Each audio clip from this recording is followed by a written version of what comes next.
So I did Chapter 13, Crime and Public Policy, and there were two great questions that were brought to mind. And the first one is, why do people differ in the rate at which they break the law? And secondly, why do crime rates in a society rise and fall? You might think that these two questions, you might think the answer to each of these questions are the same, but they're not. Statistics made in earlier chapters were that young men are much more likely to commit crimes than are young women. But most societies have the same proportion of men and women, so their crime rate differs sharply. This chapter provides fascinating answers to both questions. We know much more than we used to about why people differ in how many crimes they commit, and we have learned a lot, yet not enough, about what factors make the crime rate go up and down. In this chapter, I will try and explain to the best of my ability to provide enough knowledge for all of you to understand the meaning of public policy. So everyone knows that the U.S. has a high level of homicide and crime rates from what it was about, let's say, 20 years ago. Some may suppose that the use of guns in this country may explain our high homicide rate. No doubt it explains some of it. The crime rate rose from the early 1960s until about the early 1980s, and then leveled off a bit.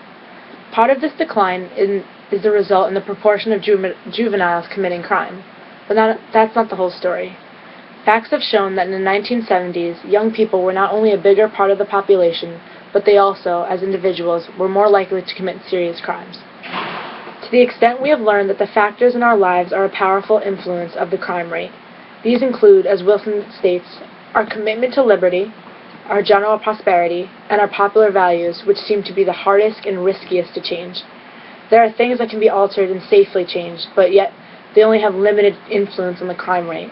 And they are the behavior of the police, the organizations of neighborhoods, the sentences and time each criminal spends in jail.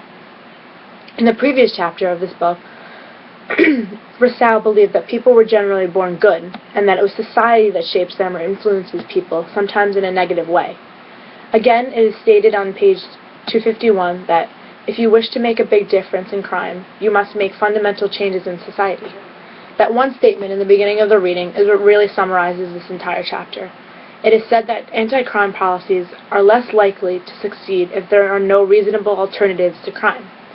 So, if legitimate opportunities for work are unavailable, some people may turn to crime, especially if the crime is profitable. Some may not even think to take the jobs that exist. On page 252, it is said that there are people who will commit crimes whatever the risks, and some have great risks, while others are aware about the risks, hoping to not get caught. So, parents don't teach their children right or wrong because they are pointing to the risks and penalties of being caught, but they want the good for their child by explaining how the certain acts are wrong whether they get caught or not. And we all take risks to some extent, whether we drive after drinking, we smoke cigarettes, or steal something from a store. Those are minor mistakes, but we still choose to do them even though we know what the consequences are if we were to get caught. So if punishment has a moral role by conveying society's view about the wrongness of some behavior, then there are important limits to show how short sentences can be. You go to prison if you are convicted of murdering your spouse, but how long can you stay there does not depend on whether once you are released that you murder your next spouse. You are kept in prison for a long time because society thinks that murder is a terrible crime, which it is. Another example is it may make less sense to keep a drug dealer in prison very long, because when one dealer leaves, a rival takes his place on the street. It's like an ongoing process. Any effort to reduce crime rate might be to help alter human behavior, maybe by getting help from a professional by methods of deterrence, incapacitation, and rehabilitation, as mentioned in the text.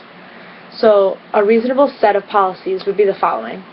Neighborhoods that are threatened with crime and disorder would be to create self-help organizations, either working as a community or collaborating with the police so they could help parole the communities to detect suspicious people. The people would organize their patrol units, and with the help of the community, it would definitely help maintain order within a part of the society. So next, I will briefly talk about the section in the appendix, like the note on gun control, starting on page 261. So many crimes are committed by people who don't have a clear intention because they are either angry or enraged, drunk, or looking for a fight to cause trouble. And as Franklin Zimmering says he confirms that the availability of a gun influences the outcome of angry encounters. So fights that occur in settings where guns are present are more likely to be fatal than those that occur where guns are absent.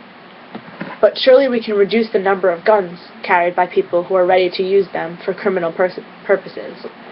Banning guns would probably not make much difference because a criminal can easily steal one, find a place where their sale is legal, or get a person without a criminal record to build one and pass it on to him. So policemen do have the right to hold traffic stops and search people's cars, or go to people's home and search their house for guns that may be around and found. So I mean, guns do in fact play a role in self-defense, but without the proper use or intention of using the gun could lead to a fatal accident. And that concludes this chapter. So here are my questions again. The first one is, why do people differ in the rate at which they break the law? And why does crime rate in a society rise and fall? Alright, thank you guys for listening, and I'll see you on Thursday. It's not stopping. Oh my gosh!